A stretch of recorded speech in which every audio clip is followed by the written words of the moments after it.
What's up, everybody? It's me, slip joint guy, with a video that's has nothing to do with the slip joint. But I made a live video a week ago, and I figured to go along with the knife subject of the channel, might as well make some video about a knife. Anyway, this knife, I don't know too much about it, but I was just going to, it has a story behind it, and I figured you might enjoy hearing the story behind it. How I got this thing. And you can see it's kind of beat up. So here's the story. It's a Schrade knife. Nice leather. When I got this, it was not this dark. It was a lighter brown, but I guess over the years, the age has darkened it. Looks nice, though. You can see it has some beagle chewing marks on it. I had a beagle many years ago. Was it a beagle? Shit, I don't even remember no more. I had a dog chew on this, basically. I don't remember if it was, I don't think, it might not have been a beagle. I don't remember what dog I had then. But anyway, got here and chewed it. This is just some honest wear. But, so anyway, it's kind of a funny story. So, as you all know, we went through like a cicada season, right? At least, you know, where I'm at, there's cicadas and stuff. So this is how I got this knife. It's pretty funny, okay? So, back in the day, me and my buddies, we wasn't like bad kids or anything. We were just, I don't know how you would, what would you really call it? We were just a little wild, right?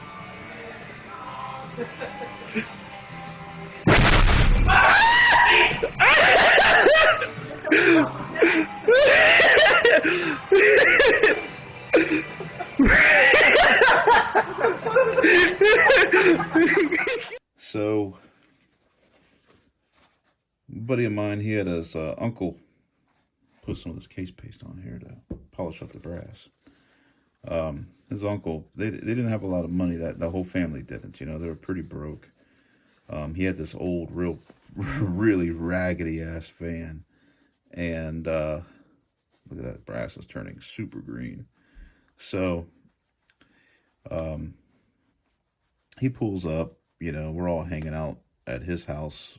His name is Chad. There's no secret. It ain't like I don't know him, or it isn't like he's in secret, you know, witness protection or anything. So his name was Chad. First met you guys, the first time I ever got drunk, I punched myself in the nuts. His uncle was Bob. So Bob pulls up, or we pull up and Bob was there. I can't remember, but he was Uncle Bob, right? And so Uncle Bob was talking about how he needed tires but couldn't afford them. And we were like, you know, young kids, and we were all kind of like car kids, you know, like, I don't know how to, not kids like 10. I mean, like, we're like 16, 17 years old. We're all in school for like automotive technology. In fact, we were like, you know, training to become either mechanics or body men in the future. And so because of that, we knew a couple things about our area that I guess normal people wouldn't realize, like Uncle Bob, I guess. And that was, we knew where to get tires, steel tires, basically. And what we would use these tires for is basically burning out. There was a cool little thing in Cincinnati back in the day where they would have burnout competitions. So we would take our stolen, they were used, they weren't brand new tires, but still stolen tires, put them on our cars and go to these burnout competitions, and we didn't care to blow them up because we have like an endless supply, right? So we would just do these burnouts and just literally cook these tires off our cars. Anyway, after a while, you get a nice surplus of tires, okay? So Uncle Bob was talking about how he needed some tires, and my buddy Chad, he's like, you know, let me look at your tire size. Looks at it, he goes, I think we have some tires that might fit. How many do you need? He says. I think he said he needed 2, I want to say. So I don't think it was 4, but I think it was 2. So he goes back and he says, yeah, he's like, he comes up to me and goes, man, I swear, in the backyard of your mom's house, I'm pretty sure we have 2 tires that fit this. I said, are you sure? He goes, yeah. I'm like, all right, well, what do you think Uncle Bob will give us? He's like, not a damn thing, because Uncle Bob ain't got no damn money. It's like, well, fuck it. They're just not going to, they're just sitting in our backyard anyway. And I think at this time, the burnout competition thing downtown kind of disappeared, which I need to upload a video of him winning a burnout competition.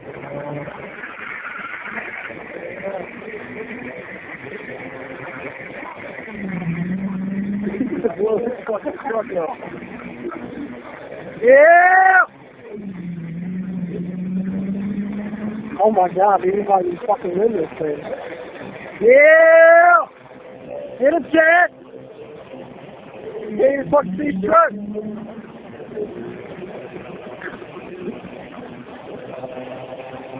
Oh yeah! Pop that fucking tire!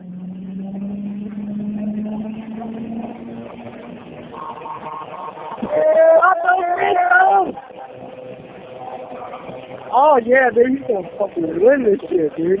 That's legit as fuck.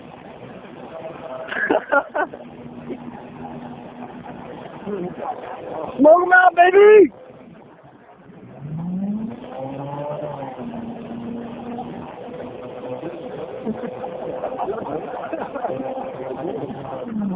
Dude, I couldn't. Oh yeah. Yeah, baby! That was impressive. So we go to Uncle Bob, we go to my house, and the backyard behind our shed and under a giant tree was, you know, all the tires that I've collected over the years, or yeah, months of, you know, doing hot rod shit. And that's a lot cleaner now, ain't it? So we got these tires, and so we pull up, and I said, Chad, I ain't going in that backyard. It's cicada season, right? Like them damn cicadas back there all over, and I'm scared as shit of these cicadas. Which I'm not that scared of them, but that was the first time I've ever seen them. So if that kind of dates me, you know, that was what do they come out every 14 years or something like that? I think the year was 2004. I don't know, but anyway, the damn cicadas were out there, and this is the first time I ever seen them. I didn't like them. I really wasn't scared of them, but I just kind of didn't want to mess with them. I figured I'd get Chad to go down there and do the work, since it's his uncle, right? And so he goes through there, and he says he brings one back, and he says, dude, them cicadas are all over the place, man. They're like, they're falling on me and everything from that tree. So we went inside and we grabbed a broomstick that was like broke, and we duct taped an empty tube. We pulled a 2-liter bottle out of the garbage, and we stuck tape around it. And I said, when they start flying in your face, because they were really bad, when them cicadas start flying in your face, just smack the hell out of them. He called it cicada baseball, right? So he starts heading back there, back in the backyard under the tree, and you just see him swatting the damn things. And he's like, I hate these things. You know, I'm standing at the front of the driveway kind of laughing at him because it's entertaining as hell, to be honest, right? And so I look over to the right of me, and I see a sanding block, because I was in automotive body technology, which is a fancy way of saying I was a dust bunny. I was learning how to basically repair car bodies. That was what I was in school for at the time, high school trade. So I look over and I see a sanding block. If you don't know what a sanding block is, here's one right here. It is this one's way lighter because it has holes and stuff in it, but the ones we had in school were made by 3M, and the damn thing weighed like 4 pounds, okay? So 4-pound block of rubber. You just seen what it looks like. 4-pound block of rubber. I throw that thing into the top of the tree at the moment that he put his guard down, that little baseball bat, cicada baseball bat that we made. And the moment he's about to pick up that tire, he's under that tree, I lob that sanding block at the very top of that tree, and I just hear it hitting every branch on its way down, right? And when I see that happening, I see a shadow of cicadas falling out of that tree. Chad starts screaming. He takes that damn baseball bat and he's swinging it like I've never seen anything like it before or since. He was like, ah, you know. He picks up the tire. He picks up the tire he needs, and he starts running up, and he's just swinging that. It wasn't a baseball bat; it was the broomstick with the 2-liter on it, duct tape to it, so it had like girth. And I just hear him pop, pop, pop, pop, hitting these things, and there's like a whole dark cloud that just fell on him. And it's so crazy because he's screaming. Now, those things are attracted to sound, right?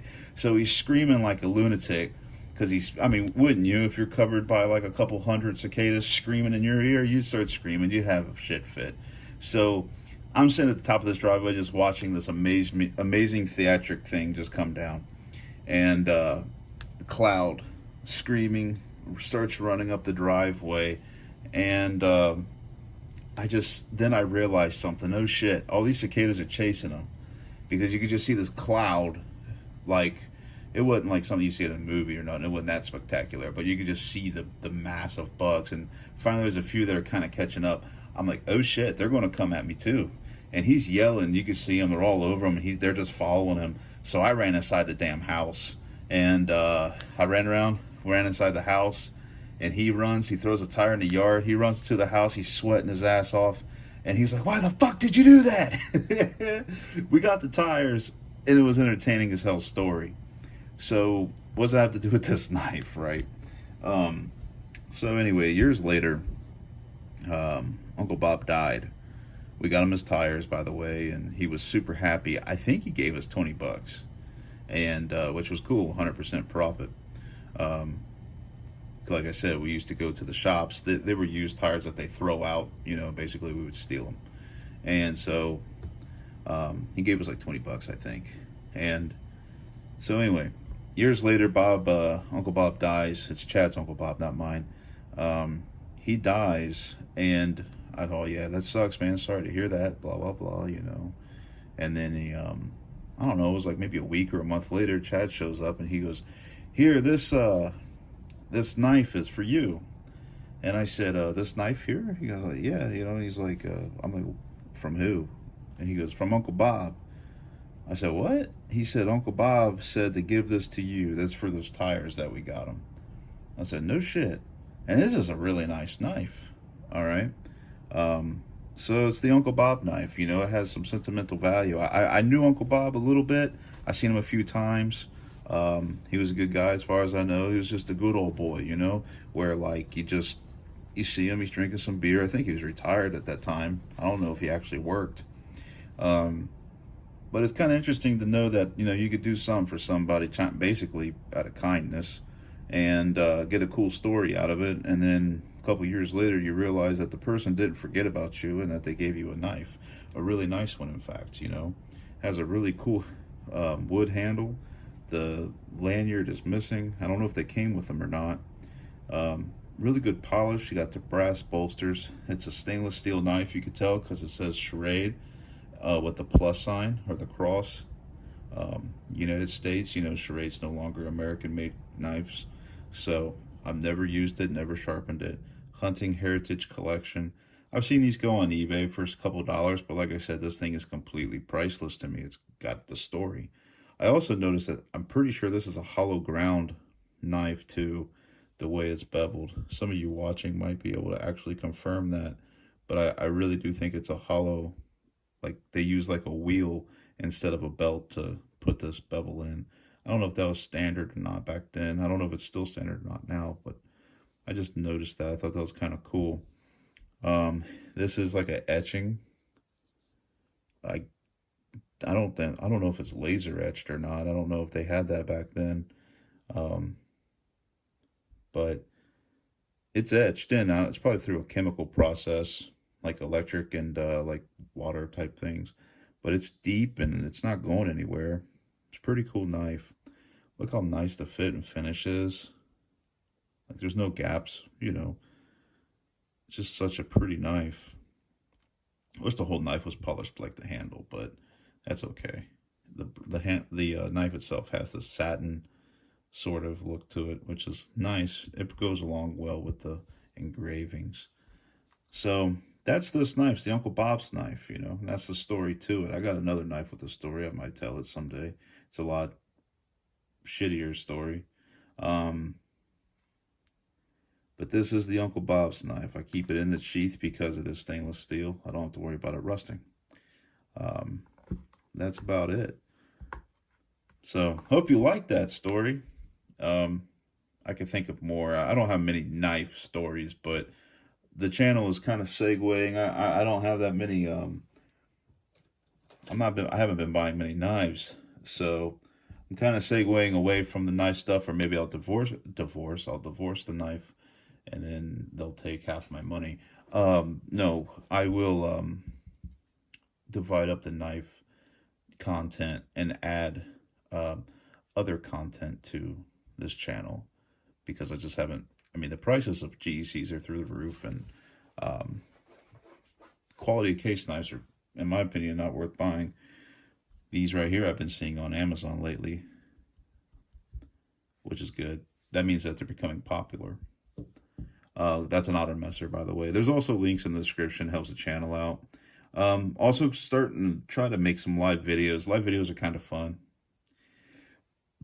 Let's see, anything else we can talk about here before the end? I guess not. But yeah, that's the Uncle Bob's knife. He had this and he gave it to me. Apparently it was written to give the fat boy, that's Chad's friend that helped me get the tires, gets this knife.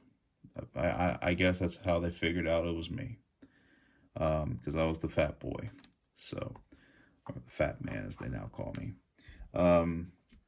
Yeah, that's about it. But the channel, like I said, is kind of moving away from the knife stuff. We're still doing knife stuff, but I'm going to diversify it, basically. Love it, hate it, you know. Hope you subscribe. If not, I understand. Makes sense. So, but that's about it, guys. I'll see you next time. Bye-bye.